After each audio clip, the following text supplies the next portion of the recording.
I love you. Thank you. I love everyone that's here. I love everyone that isn't here.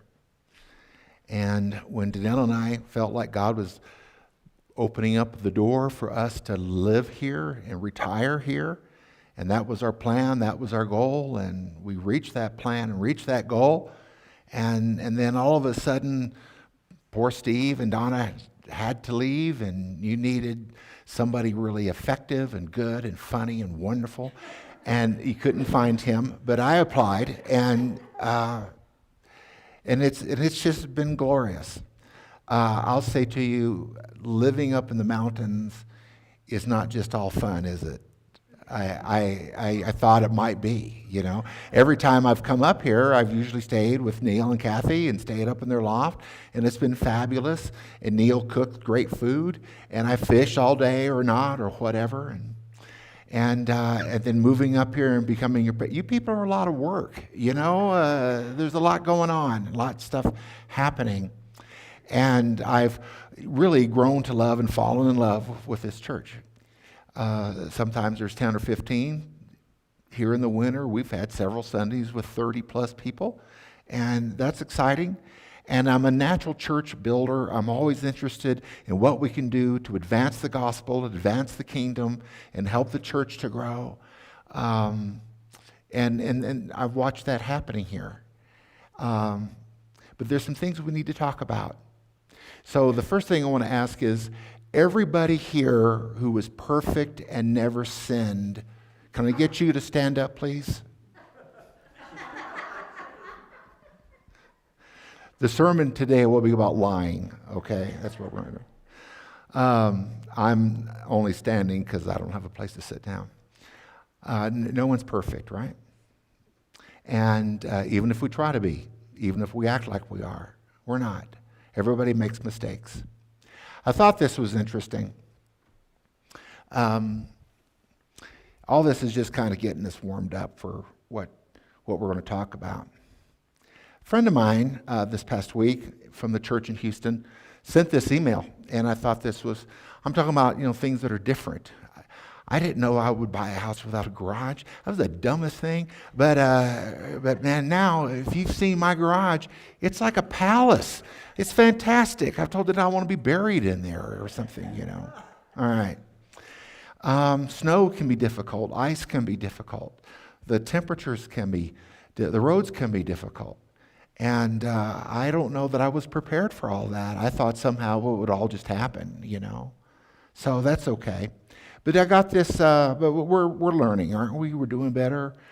We're realizing how much we have to buy for the next week or 2 weeks so we don't have to go to town every day and all that kind of stuff. But anyway, my friend wrote this and said, quote, "Well, you mountain people are going to laugh at us Houston folk. It's currently 66 degrees and we have canceled church on Sunday."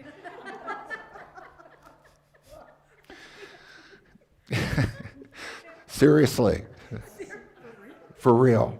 Well, okay, I got to add the last piece. Due to the Arctic blast. For a few days, there might have been a threat of an ice storm or something like this. But they went ahead and recorded their service so they could just stream it today. Everybody's at home watching it. Isn't it funny how things change? People change, churches change. Sometimes it's better, sometimes it's not. And here we are. There's been some discussions between members, discussions with members and some of our elders. There's been some concerns expressed, and John and I want to take a few minutes and kind of address some of those, okay? I want to begin by saying this. We're here. We're not going anywhere. Everything's fine. There was a rumor. I don't know who started it. Maybe it was me. If I started it, it's fine. If you started it, it's gossip. So don't. Okay. That the elders were disappointed with me, that they didn't care for my preaching, and that I was about to be fired. Okay. They may or may not like my preaching, but I'm not about to be fired, okay? I double checked with them when this came out. I said, guys, are you planning to let me go? Oh, heavens no, and everything's fine. I don't know who started that, but they did. And that was upsetting to a number of people. So I'm fine, we're fine, and have no intention of leaving. I'd like to spend the next 10 years being your pastor if I can. Maybe longer, maybe less, I don't know. But we'll see how it works out. So, okay. That and other things has encouraged us to think through.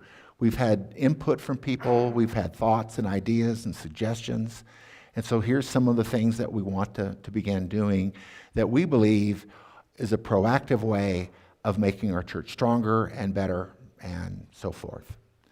So starting probably the 1st of February, we're going to have what I call a monthly family meeting, church family. And I don't know if it'll be after church on a Sunday or what. We're still working those details out. But we want everyone to be there. We'd invite everyone to come. I'm calling a family meeting. And we're going to discuss full financial disclosure things. Here's what's happening with us and our money. Here's what's going on with our ministries. Here's some things we need to talk about. What do you want to talk about in the meeting? Do you have something you want to bring up? Do you have an idea for a ministry? Do you have an idea of how to get more involved?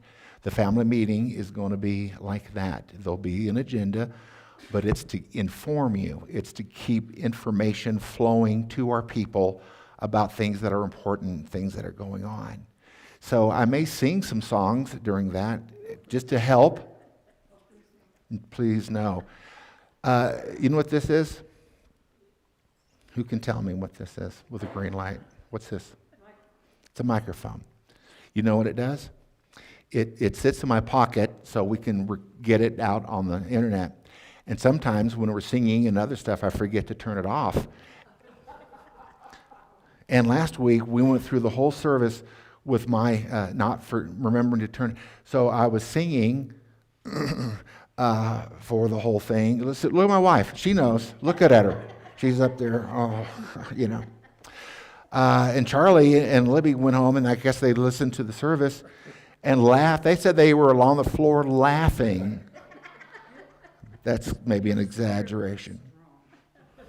Yeah, but big deal, So anyway, I like to sing, but I don't sing well. I really don't. I can't stay on key. I don't know what a key is. I want to start my car with a key. It's not the same. So family meetings, communication, information. What would you like to know? How can we help? Maybe some of that will also be spiritual guidance as we go along. So monthly, and if we get going and that seems like it's too much or too often, we could go to quarterly or whatever. But look forward to that and show up, because this is your opportunity. Q&A, questions, why don't we have a thing, or why could we have a thing? This will be your time to let us know, and we'll try to respond as honestly and best we can. Okay? So that's one of the things we wanted you to be aware of.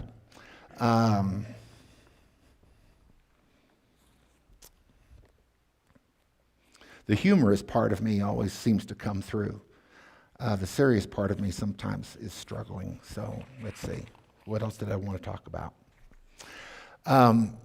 If we can, I want to talk a little bit for a minute. And John's going to be coming up and talking. He's got some really good things to say. What is a member?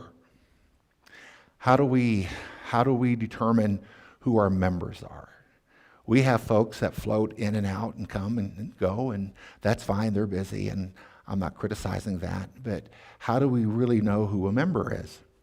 And this is a church that's not had a specific organized system of how we track members. We have visitors that come and they go and they come back, and maybe they go and maybe we don't see them again, and maybe they keep coming. You've seen them, and there's going to be more, okay? So it's important that we have an effective way of reaching people, greeting them when they're here, giving them opportunity to be involved, giving them opportunity to know us, for us to know them. And if they're interested in being a member here at the chapel, there's a way that they can do that. We'd like to know that you want to be a member here, that you're committed to this church, that you want to help it financially, that you want to help it in ministry. I think we need to adopt a little phrase, even if it's just us. The Conejos Canyon Community Church, where membership means ministry. You understand? Okay? So that's coming. We're going to have newer cards. We're going to renew the cards if we could give to people if they're interested. I want that, and I need that. And Denise, I'm slow to get this going, but Denise has agreed to help me with a lot of this. We need a list of new members. We need a list of people that are searching. I need to know where they are so I can call on them and ask for money. You know, that's just what we want to do. But Denise is going to be a big help. She's smart and she's good with stuff like that. So I know you've seen this, but I've seen visitors come in here and the church is over and we're all headed downstairs and they just leave, you know. Now, on the whole, we're pretty good with greeting them and saying hello, but I've got to get more assertive with that. I've got to say, oh, I'm so glad to see you. Hey, could you fill this card out for me? And people don't like to fill out cards, but we need to, you understand, we need to have a working, effective methodology of how we connect with people and how we love them and want to serve them, right? So that's coming. That's something that's on its way. John, was there anything else you wanted me to talk about or I wanted to talk about so far? Okay. All right.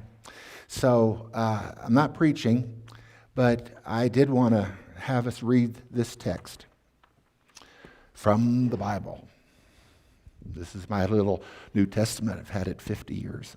It's been rebound 3 times. In Colossians, it's dirty and it's hard to read. It's fading. Pages are ripping out. Joy, what do I do? I guess I could buy a new one. Yeah. They are for sale. Oh, by the way, the elders asked John and I to find a version of the Bible that we think is good for people to have, that's easier to read or understand or whatever. And we want to have more Bibles available here. If you're a guest for the first time, we want to give you a Bible. You get the idea. So that's coming. That's a good thing. In the book of Colossians, Paul, man, he says some beautiful things here. And I'm not preaching this. I'm just going to read it, okay? I'm just kind of jumping into the context in the 3rd chapter of Colossians, beginning in verse 12. I'm going to just read this. Therefore, as God's chosen people, holy and dearly loved, clothe yourselves with compassion, kindness, humility, gentleness, and patience. Bear with each other and forgive whatever grievances you may have against one another. Forgive as the Lord forgave you. That's a pretty high standard. Forgive as the Lord forgives, right? And over all these virtues, put on love, which binds them all together in perfect unity. And let the peace of Christ rule in your hearts, since as members of one body you were called to peace, and be thankful. And let the word of Christ dwell in you richly as you teach and counsel one another with all wisdom, and as you sing psalms and hymns and spiritual songs with gratitude in your hearts to God. And whatever you do, whether in word or in deed, do it all in the name of the Lord Jesus, giving thanks to God the Father through him. So if you don't think Jesus would approve of that thought, that idea, that whatever, don't do it. When in doubt, honor Jesus. Amen? All right. So I may have a few words at the end, but I'm going to let John come up and bless you with some more of the things that we want to see begin to happen, okay?